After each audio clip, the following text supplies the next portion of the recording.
अब बात करते हैं कॉमन एंड प्रॉपर नाउन की। कॉमन नाउन बहुत आसान सा है।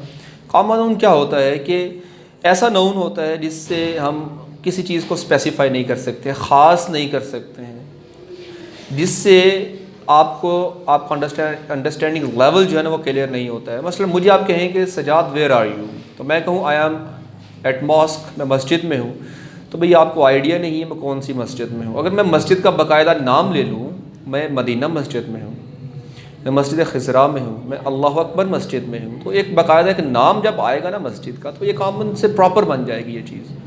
ठीक है, तो जैसे मस्जिद होता है, स्कूल होता है, स्कूल बहुत सारे हैं, कौन सा स्कूल, बुक है, कौन सी बुक की बात हो रही है, डोंट नो। तो ये कॉमन चीज़ें होती हैं, स्कूल है, मस्जिद है, फिर ये बुक है, हॉस्पिटल है, तो ये सारी चीज़ें कॉमन नाउन में जाएंगी।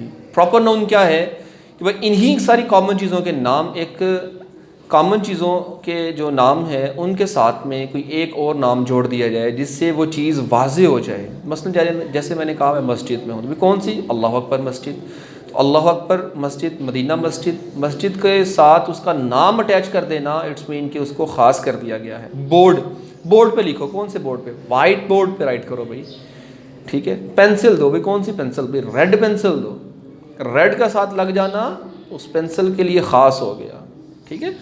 भाई बुक्स, ओपन योर बुक्स, कौन सी बुक्स ओपन करें भाई, इंग्लिश की बुक ओपन करो, तो बुक तो ओपन की, तो कौन सी इंग्लिश की बुक ओपन करना स्पेसिफाई कर दिया, तो अब ये इंग्लिश लगा इस बुक के साथ, तो ये बुक क्या बन जाएगी, प्रॉपर नाउन बन जाएगी। तो ये सारी चीज़ें होप्सो आपके माइंड में आ चुकी हैं। किसी इंसान का नाम जो है ना, याद रखिएगा, किसी भी इंसान का नाम हमेशा प्रॉपर नाउन में जाएगा, किसी शख्स का नाम प्रॉपर नाउन में जाएगा, ठीक है। तो ये चीज़ें हैं, इसको याद रखिएगा।